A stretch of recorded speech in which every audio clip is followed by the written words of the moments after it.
But anyways, you gentlemen are dealing with some Black women who may be the third generation of single mother, and because they absolutely will not submit to a man, they'll find every way to avoid following your lead and being obedient, and they'll lie to you. So I want to familiarize you with some of their tactics. The number one tactic is they'll use the cloak of religion. So what they'll do is they'll say, what you told me to do, like that's against my religion, that's against God. And so they'll go ahead and pick up the good book, and they'll selectively explain to you, as though there's some kind of theologian, why they're not going to comply. You're like, well, you said you want to do fill in the blank with something you're interested in or something you told her to do. And she go ahead, pick up the good book and be like, in Matthew chapter 2, and you're like, wait, hold on, shorty. Like, you follow pieces of the book? Like, didn't the book tell you to be a virgin? Huh? Didn't the book tell you not to get drunk and start kissing your girlfriends? Huh? Didn't the book tell you to not do all those things? So what they'll do is they'll say, I follow God first and foremost. So yeah, I'll follow my man here's the kicker. I'll follow my man as long as he's following God. But the problem, what they don't tell you is that they try to interpret the good book. And the good book itself actually tells you that it's not for women to interpret. It specifically says women should not be the preachers of the word. And in addition, they should learn in quiet subjection. And if they have a question, meaning a lack of understanding or a point of ignorance, they should ask their husbands, ask a man. So they try to use the cloak of religion to get away from following you. So they want to pretend to follow a heavenly father or follow a patriarch in the sky, an imaginary man, which is a creation in their mind, which is to say God and Jesus is who they say it is in their mind, so that they can escape following you. That's number one strategy for those women who claim to be religious. And I will remind you that pretty much no woman is religious. And if they are religious, you're the God. You need to be the God. Otherwise, it's utter nonsense, because they're not principled by nature. The truth is not in them. They're deceivers by nature. Makeup, high heels, everything false. So it's improbable that Patricia, feel free if you'd like to come on. I'd be happy to give you a word. Any woman who's on, I'd be happy to give you a word. But the truth is not in them. And with that being the case, they could never be the leader in the relationship who stands on principle and is able to be consistent in following principle in a disciplined manner. That's not their nature. So religion is number one way that they escape following you. Here's number two. What they'll do is instead of saying no directly, they'll use different tactics. One tactic is, oh, maybe, or they'll push it off till another time. They'll say, oh, I'll do it later, or I'll do it if this. They'll start creating conditionals. So instead of saying no, they drown you in the gray area. Here's another way that they'll do it. You tell them to do something, and then they'll start asking you a million questions, right? So you say, hey, I need you to do X, Y, and Z. And they'll say, oh, are you sure that's a good idea? You'll be driving somewhere. You'll say, hey, I need you to keep straight. Just stay on this road. Then next thing you know, they make a left turn. You're like, why'd you do that? I said, keep straight. Oh, well, the GPS said, oh, is the GPS your man or am I your man? And they'll say, oh, well, don't you want to get there faster? They start asking you questions. So they're questioning you. They're questioning your authority. And they use this as a strategy as opposed to being directly defiant. And in their mind, as long as they're not directly defiant, if they're passive aggressive, if they're, fox-like in their defiance, then they think that they've gotten away with it successfully, which is why, unfortunately, you must identify it when it occurs, whether it's manipulation, clothed or unclothed, point it out and then not stand for it. Because here's another thing. When you point out the manipulation, the first thing they're going to do is deny, deny, deny. Come on now. Here's another tactic that they'll use to not listen to you, not follow you. So you'll say, hey, do this. And it doesn't matter what this is. If you said do it, she needs to do it. And if she's not going to do it, the cost of that disobedience is the relationship, depending on what the matter is, right? There's sometimes women are going to act like women. Human beings are going to be human beings.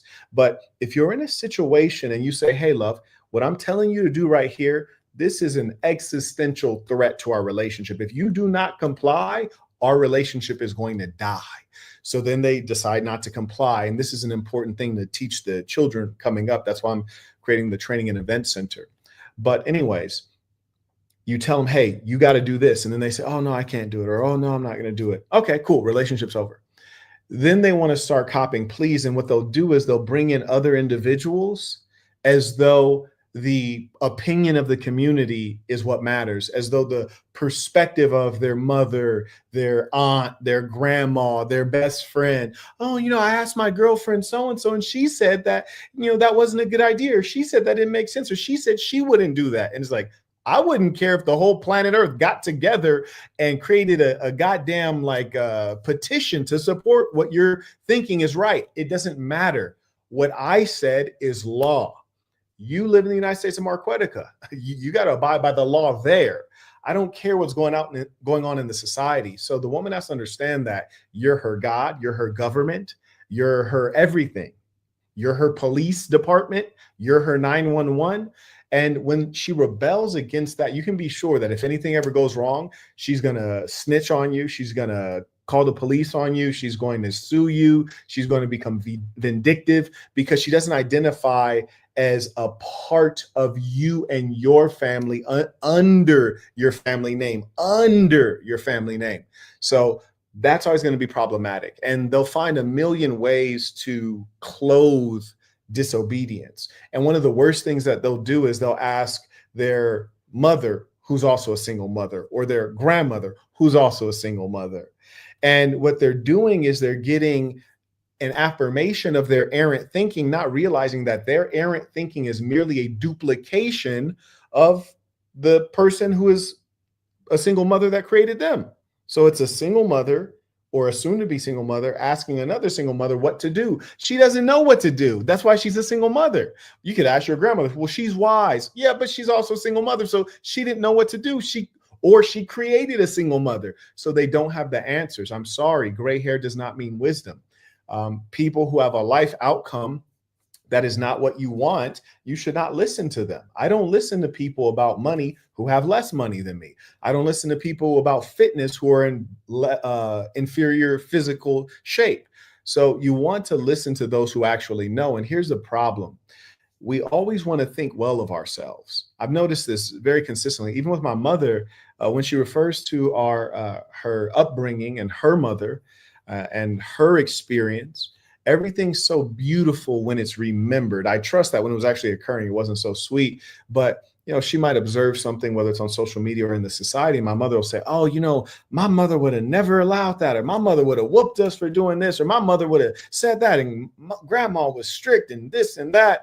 And I'm like, your mom had like 4 baby daddies. She's a whore. She's an idiot. Like, what are you talking about? She's completely incompetent at being a wife mother. So what do you mean? Like, maybe she did whoop you, but it probably wasn't even in an intelligent way. She didn't apply corporal punishment appropriately. She probably just whooped you because she was angry and emotional. It was like an emotional release for her psychotic self. And this is something that you observe in Black females, like just the real viciousness when they discipline the child, when they engage in corporal punishment, when in fact, corporal punishment should be measured and dispassionate.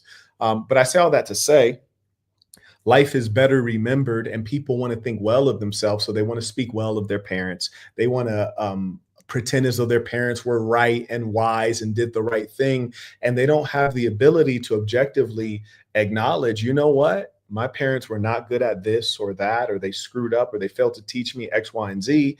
And as a result, it has created deficiencies in me. I'll give you an example of something that I notice consistently in women is the inability, and this is based on parenting, wholly based on parenting. Like, for example, I was raised with very disciplined people guiding me. My uncle, my grandmother, very disciplined people. And my grandmother at times, she was sober. She was very Christian. She was retired. She was older. So she had time to force me to comply. My uncle was a mean SOB, and he didn't take any stuff. So he had wrath and masculinity to make me comply. I was scared to death half the time. So I wasn't even, and also by nature, I follow my old heads, like we have different natures. But anyways, I say that to say this. When I observe women who who cannot refuse to obey, and also they can't accept the consequences of their failure to obey. It's the inability psychologically to accept that there are consequences, and consequences are going to be consistent, meaning every time you screw up, there will be a consequence. It will be consistent. It won't be like you're going to slide sometimes or you're going to get by sometimes. Every time there will be a consequence. And also, women, a man of his word. That's the phrase, not a woman of her word. So when you're raised by a woman, you're not in a situation where you're dealing with consistency and dispassionate discipline. You're dealing with emotionalism and inconsistency. So as a man, when I tell the woman, if you do X, you're going to get this outcome. Or if I tell a woman, hey, this is going to be the consequence, they'll do it, and then they get shocked when you give them the consequence, or they think that they can persuade you, maybe because they could persuade their mothers.